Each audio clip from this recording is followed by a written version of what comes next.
బులెటిన్లో breaking news చూస్తున్నాం. కాసేపట్లో తెలంగాణ అసెంబ్లీ శీతాకాల సమావేశాలు ప్రారంభం కానున్నాయి. ఇవాళ శాసనసభ శాసన మండలిలో ప్రశ్నోత్తరాలను రద్దు చేశారు. దివంగత ఎమ్మెల్యేలు ఎమ్మెల్సీల సంతాప తీర్మానాలను ప్రవేశపెట్టనున్నారు. అనంతర సభను వాయిదా వేసి బీఏసీ సమావేశం నిర్వహించనున్నారు. సభను ఎన్ని రోజుల పాటు నిర్వహించాలనే అంశంపై చర్చించనున్నారు. కనీసం 15 రోజులైనా సమావేశాలను నిర్వహించాలని ప్రతిపక్షాలు పట్టుబడుతున్నాయి. నీటి జలాలపై పీపీటీ ఇచ్చేందుకు ప్రభుత్వం కూడా సిద్ధం కాగా బీఆర్ఎస్ సైతం తమకు అవకాశం ఇవ్వాలని కోరింది. ప్రజా సమస్యలపై ప్రభుత్వాన్ని నిలదీయాలని బీజేపీ అయితే డిసైడ్ అయింది. ఇదే అంశానికి సంబంధించి మరింత సమాచారం మనకు అందివ్వడానికి బీఆర్ఎస్ నుంచి రాములు, కాంగ్రెస్ నుంచి శేఖర్, అదేవిధంగా బీజేపీ నుంచి రాజశేఖరాచారి ఫోన్ లైన్లో సిద్ధంగా ఉన్నారు. రైట్, రాములు గారు చెప్పండి. భారతి ఇవాళ మరికాసేపట్లో అసెంబ్లీ శీతాకాల సమావేశాలు ప్రారంభం అవుతున్నాయి. అటు మండలి సమావేశాలు, అసెంబ్లీ సమావేశాలు రెండు కూడా ప్రారంభం అవుతున్నాయి. ఇటు స్పీకర్ గడ్డం ప్రసాద్ కుమార్ అధ్యక్షతన అసెంబ్లీ సమావేశాలు, మండలి చైర్మన్ గుత్తా సుఖన్ రెడ్డి అధ్యక్షతన కౌన్సిల్ సమావేశాలు ప్రారంభమైంది. అయితే ముఖ్యంగా ఈ అసెంబ్లీ సమావేశాలను కనీసం 15 రోజుల పాటు నిర్వహించాలని చెప్పి మేము అడిగే ప్రశ్నలన్నిటికీ సమాధానం చెప్పేలా మేము ఏదైతే అర్జెంట్ వాయిదా తీర్మానం ఇస్తామో వాయిదా తీర్మానం అన్నింటి కూడా స్వీకరించి మాకు న్యాయం జరిగేలా చూడాలని చెప్పి ప్రధాన ప్రతిపక్ష పార్టీ అయిన బీఆర్ఎస్ పార్టీ డిమాండ్ చేస్తాము.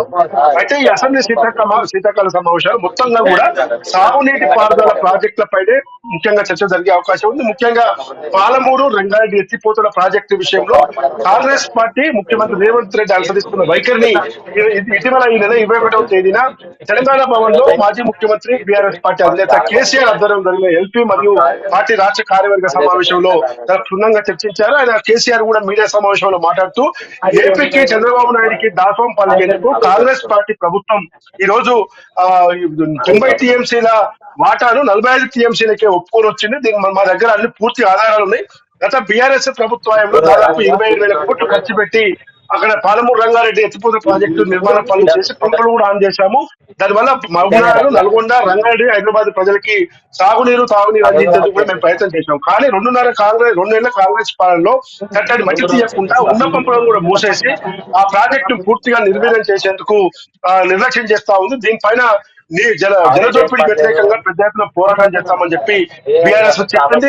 ఈ నేపథ్యంలోనే ఉమ్మడి నల్గొండ, ఉమ్మడి రంగారెడ్డి, ఉమ్మడి పాలమూరు, మహబూబ్నగర్ ఈ 3 జిల్లాలో కూడా భారీ బహిరంగ సభలు బీఆర్ఎస్ పార్టీ పెట్టేందుకు సిద్ధమవుతుంది. సభలో కేసీఆర్ కూడా హాజరవుతారని చెప్తే అయితే ఇదే ఈ బీఆర్ఎస్ పార్టీ మాత్రం ఈ రోజు నిన్న మాజీ మంత్రి హరీష్ రావు చిట్చాట్ సందర్భంగా కానీ కేటీఆర్ వివిధ సభల్లో మాట్లాడుతున్న తీరుని కానీ అసెంబ్లీ సమావేశాల్లో కనీసం ప్రభుత్వం ప్రతిపక్షాల గొంతు నొక్కడమే కాకుండా సమాధానం మాకు చెప్పే సమాధానం వాళ్ళ దగ్గర లేకుండా మమ్మల్ని ఎదుర్కోకుండా మంత్రులు ఇతర విప్పుల రూపంలో మమ్మల్ని అడుగడుగున అడ్డొస్తున్నారు. దీన్ని స్పీకర్ కంట్రోల్ చేయటం లేదు. స్పీకర్ కూడా న్యాయబద్ధంగా పక్షపాతంగా ఉండాలని చెప్పి బీఆర్ఎస్ పార్టీ డిమాండ్ చేస్తా ఉంది. మరోవైపు మాజీ ముఖ్యమంత్రి ప్రధాన ప్రతిపక్ష నేత కేసీఆర్ ఇవాళ అసెంబ్లీకి కూడా హాజరవుతున్నారు. ఇప్పుడు కొద్దిసేపటి క్రితమే బంజారాహిల్స్ నందినగర్ నుంచి ఆయన తన నివాసానికి బయలుదేరడం జరిగింది. తన నివాసం నుంచి అసెంబ్లీకి బయలుదేరడం జరిగింది. అయితే మొత్తం ఈ అసెంబ్లీ సమావేశాలు పూర్తి స్థాయిలో ఆయన అటెండ్ అవుతాడా లేక కేవలం ఒక్కరోజు మాత్రమే వచ్చి అసెంబ్లీలో రూల్స్ ప్రకారం సంతకం పెట్టి వెళ్ళిపోతారనేది మాత్రం బీఆర్ఎస్ వర్గాలు ఏమి తెలిసలేకపోతా ఉన్నాయి. కాబట్టి బీఆర్ఎస్ ఎమ్మెల్యేలుగా, బీఆర్ఎస్ పార్టీ ఎమ్మెల్సీలుగా అటు కౌన్సిల్లో ఇటు సభలో ప్రభుత్వంపై దూకుడుగా ఉండాలి, అన్ని సబ్జెక్టుల పైన పూర్తి అవగాహనతో మనం ప్రిపేర్ అయి ఉండాలని చెప్పడం జరుగుతూ ఉంది.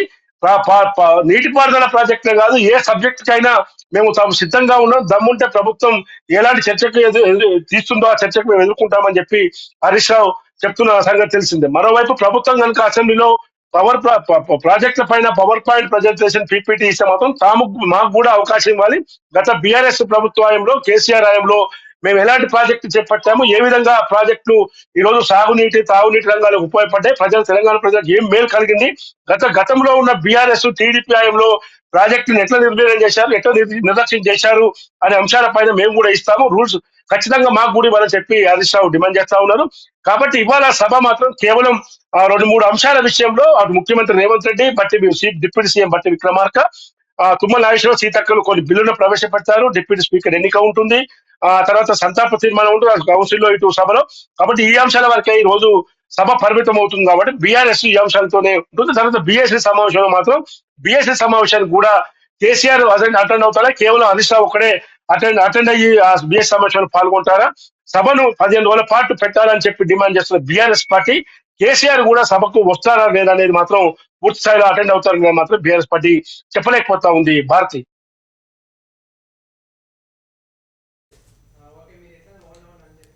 రైట్ రాములు బియాన్ హాల్ రైట్ శేఖర్, పాలమూరు రంగారెడ్డి ప్రాజెక్టులపై ప్రభుత్వాన్ని ఇరకాటంలో పెట్టాలని బీఆర్ఎస్ చూస్తుంది కదా, కాంగ్రెస్ పార్టీ ఈ అంశంపై చర్చించేందుకు సిద్ధంగా ఉంది అని అంటారా? ప్రభుత్వ వర్షన్ ఏంటి అసలు? Right, thank you Bharathi. Telangana assembly సమావేశాలు 10:30కు మరి కాసేపట్లో ప్రారంభం కానున్నాయి. మొదటగా ఈ తెలంగాణ అసెంబ్లీ సమావేశాలు కీలకంగా ఈ రోజు నీళ్లు నిజాలు అనే అంశంపైనే ప్రధానంగా చర్చించడానికి అధికార పార్టీ సిద్ధంగా ఉంది.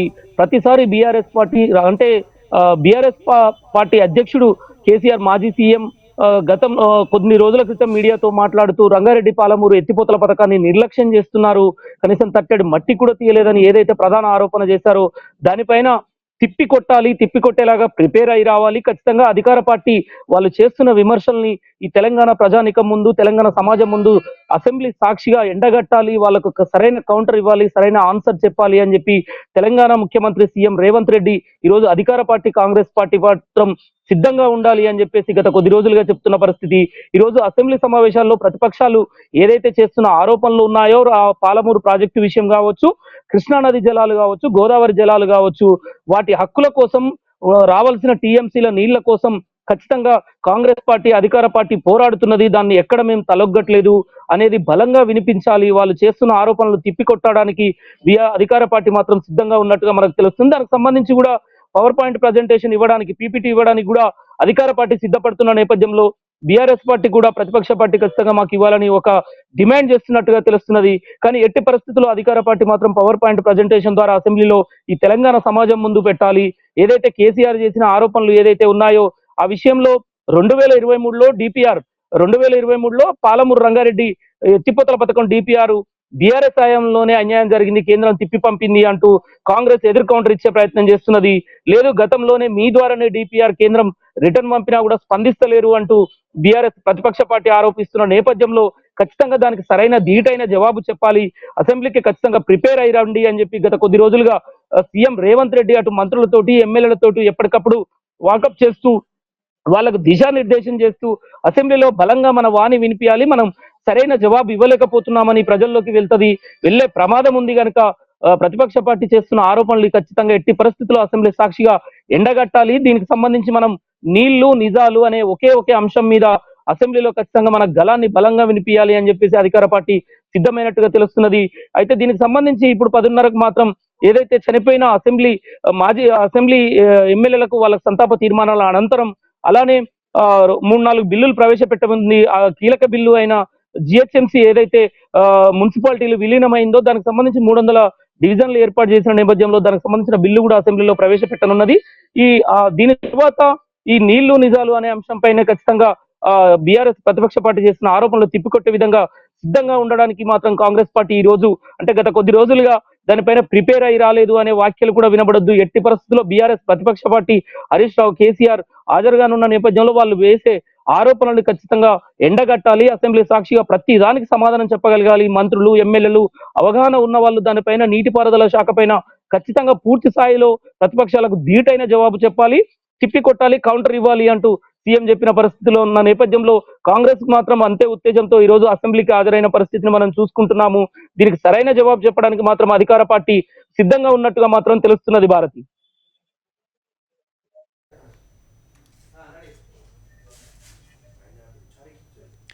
Right, thank you Chari, thank you Shekhar, please be on line. Right Chari, నేరుగా విషయంలో బీజేపీని తెలంగాణ ప్రభుత్వం డిఫెండ్ లో పడేయాలని చూస్తుంది కదా, మరి బీజేపీని ఏ విధంగా ఎదుర్కొంటుంది? అదేవిధంగా ఫీల్డ్ పాలసీపై బీజేపీ వాదన ఏ విధంగా ఉండబోతుంది అని అంటారు? ఈ రోజు నుంచి సెషన్ అసెంబ్లీ సమావేశాలు ప్రారంభమవుతున్న నేపథ్యంలో కూడా దానికి తగ్గట్టుగానే బీజేపీ ఫుల్ ప్రిపేర్డ్ గా అవుతుంది. నిన్ననే బీజేపీ చీఫ్ ఎవరైతే ఉన్నారో రామచంద్రరావు ఆయన అధ్యక్ష ఆధ్వర్యంలో కూడా నిన్న ఎమ్మెల్యేలతో కూడా ఒక సమావేశం నిర్వహించడం జరిగింది. దానితో అంటే అసెంబ్లీలో ఎటువంటి చర్చలు రేజ్ చేయాలి, ప్రభుత్వాన్ని ఎటువంటి క్వశ్చన్ చేయాలనే ఉద్దేశంతో కూడా నిన్న వాళ్ళు ప్రిపేర్ చేయడం జరిగింది. దాంతో పాటుగా ముఖ్యంగా బీజేపీ ఈ సమావేశాల్లో 4 నుంచి 5 అంశాలను చర్చించబోతుంది. ఒకటి మొదటగా ప్రభుత్వం ఏదైతే ఇచ్చిన హామీలు ఏదైతే ఉందో దానికి సంబంధించిన విషయంలో కూడా ప్రభుత్వాన్ని ఇరకట్టం పెట్టే ప్రయత్నంలో కూడా బీజేపీ తన బాణాలు సంధించబడుతుంది. ఎందుకంటే తప్పుడు హామీలు ఇచ్చి ప్రభుత్వం ఏర్పాటు చేసింది కాబట్టి రేవంత్ రెడ్డి ప్రభుత్వం ఏదైతే ఉందో కేవలం ఆర్టీసీ బస్సులో ఉచిత ప్రయాణం సంబంధించిన ఒకటి హామీలు మాత్రం నెరవేర్చారు. మిగతావి కూడా చాలా ఉన్నాయి. మొత్తం 420 హామీలలో కూడా కనీసం ఒక్కడు కూడా నెరవేర్చలేదు. స్కూటీలు ఇస్తానన్నారు, తులం బంగారం ఇస్తామని చెప్పారు, అలాగే నిరుద్యోగులకు భృతి కూడా ఇస్తామని చెప్పారు. ఇటువంటి అంశాలు ఎన్నో ఉన్నాయి కాబట్టి వీటన్నిటిపైన కూడా ఈ రోజు చర్చించే అవకాశం ఉంది. ఇక రెండవది హిల్ట్ పాలసీ ఏదైతే హైదరాబాద్ ఇండస్ట్రీస్ ల్యాండ్ ఫార్మేషన్ ఉందో దీనికి సంబంధించి కూడా గట్టిగా బీజేపీ ప్రశ్నించే అవకాశం ఉంది. ఎందుకంటే గతంలో కూడా HCU ఏదైతే హైదరాబాద్ సెంట్రల్ యూనివర్సిటీ భూములు ఉన్నాయో దాని విషయంలో కూడా చాలా అవకతవకలు జరిగాయి. భూములు అమ్ముకున్నారు సెంట్రల్ యూనివర్సిటీ సంబంధించిన విషయంలో కూడా అని చెప్పేసి గతంలో బీజేపీ కూడా చాలా గట్టిగా పోరాడింది. ఇప్పుడు ప్రస్తుతము హీట్ సంబంధించినటువంటి కూడా భూములు చాలా అవకతవకలు, దాదాపుగా 5,50,000 కోట్ల ప్రభుత్వ ధనం దుర్వినియోగం చేయబడుతుంది. కాబట్టి దీనిపై కూడా గట్టిగా మేము ప్రశ్నిస్తామని చెప్పేసి నిన్న బీజేపీ కూడా ప్రిపేర్ అయింది. ఎందుకంటే రేవంత్ రెడ్డి అంటేనే రియల్ ఎస్టేట్ వ్యాపారంలో చేస్తున్నాడు కాబట్టి ఇక్కడ ప్రభుత్వం నిర్వహించడం లేదు. కేవలం ఆయన చేసే భూదందాల విషయంలోనే ఆయనకు ప్రభుత్వం నిర్వహణ చేత కావట్లేదు. ఆయన చేసేది కూడా రియల్ ఎస్టేట్ వ్యాపారం ఉంది కాబట్టి ఆయన భూములు ఎక్కడ ఉంటే అక్కడ రెక్కి నిర్వహించి దాన్ని భూమి అమ్ముకునే పరిస్థితిలోనే ఉన్నాడు. కాబట్టి ఈ హిట్ పాలసీ పైన కూడా హైలైట్ మహేశ్వరరెడ్డి ఎవరైతే ఉన్నారో హైలైట్ మహేశ్వరరెడ్డి గట్టిగా ప్రశ్నిస్తామని చెప్పేసి నేను ఆయన చెప్పడం జరిగింది. ఇక మూడవది ఫోన్ ట్యాపింగ్ విషయం. ఏదైతే ఫోన్ ట్యాపింగ్ విషయం ఉందో మొదటి నుంచి కూడా ఫోన్ ట్యాపింగ్ విషయంలో బీజేపీ చాలా గట్టిగా ప్రశ్నిస్తుంది. మొదటి నుంచి కేసీఆర్ కి అటు కేటీఆర్ కి నోటీస్ ఇస్తామని చెప్పేసి 2 సంవత్సరాల వ్యవధిలో ఇంతవరకు కాలయాపన చేస్తూ కూడా ప్రభుత్వం వస్తుంది కాబట్టి ఆ ఫోన్ ట్యాపింగ్ విషయంలో గట్టిగా ప్రశ్నించే అవకాశం ఉంది. ఎందుకు ఈ ఫోన్ ట్యాపింగ్ చేశారు, సామాన్య వ్యక్తుల ప్రైవసీని ఎందుకు దొంగిలిస్తున్నారని చెప్పేసి అనేక రకాలుగా బీజేపీ విమర్శిస్తుంది. విఐపీస్ చాలా మంది కూడా ఫోన్ ట్యాపింగ్ చేయడం జరిగింది. దానికి సంబంధించి కూడా విదేశాల్లో ఉన్న ప్రభాకర్ రావు కూడా తీసుకొని రావడం జరిగింది. కోర్టులలో ఆయన సబ్మిట్ చేయడం జరిగింది. ఈ విషయాలు కూడా కొనసాగుతుంది. ఈ నేపథ్యంలో కూడా రీసెంట్ గా కేసీఆర్ కి అలాగే కేటీఆర్ కి కూడా నోటీసులు వస్తున్న నేపథ్యంలో కూడా దానిపై కూడా అసెంబ్లీలో పూర్తిగా చర్చించే అవకాశం ఉంది. ఇక నాలుగవది ఏదైతే కాళేశ్వరం పైన కూడా కాళేశ్వరం విషయంలో మొదటి నుంచి కూడా బీజేపీ దమ్ముంటే సిబిఐకి అప్పచెప్పండి, మేము విచారణ 24 గంటల్లోనే విచారణకు చర్యని చెప్పేసి గతంలో కేంద్ర మంత్రి కిషన్ రెడ్డి ప్రకటించిన నేపథ్యంలో కూడా ఈ కాళేశ్వరం విషయం పైన కూడా తాత్సర్యం చేయొద్దు. గత 2 సంవత్సరాలు ఎప్పుడైతే రేవంత్ రెడ్డి పిసిసి అధ్యక్షుడిగా ఉన్నప్పుడు ఆయన చాలా విషయాలు చెప్పారు. మేము ప్రతి అధికారంలోకి వస్తే మాత్రం కాళేశ్వరం జరిగినటువంటి 1,00,000 కోట్ల కుంభకోణం ఏదైతుందో దాన్ని మేము సిబిఐకి అప్పగిచ్చి బయట పెడతాము, అందరినీ శిక్షిస్తాము, అందరినీ జైల్లో వేస్తామని చెప్పేసి చాలా ప్రగల్భాలు అప్పట్లో రేవంత్ రెడ్డి పలికాడు. కానీ ఇప్పుడు అధికారంలోకి వచ్చి సీఎం అయిన తర్వాత కూడా అతనే మాటలు పరిమితం, అంతవరకు మాటల వరకే పరిమితం అయింది. కాబట్టి ఇప్పుడు సిబిఐకి మీరు ఇస్తే మాత్రం మేము కంపల్సరీ 24 గంటల్లో ఇస్తామని చెప్పాము. కానీ మేడిగడ్డ ఓన్లీ ఆ కుంగినటువంటి 2-3 పిల్లల పైన మేడిగడ్డ పైన సిబిఐ కోరింది. మొత్తం కాళేశ్వరం ప్రాజెక్ట్ అవినీతి మీద సిబిఐకి అప్పచెప్పలే అని చెప్పేసి బీజేపీ విమర్శిస్తున్న నేపథ్యంలో కూడా ఈ 2 విషయాల్లో కూడా కాంగ్రెస్ ప్రభుత్వాన్ని ఇరకాటం పెట్టే అవకాశం ఉంది. ఇక 5వ అంశం ఏదైతుందో వార్డుల విభజన.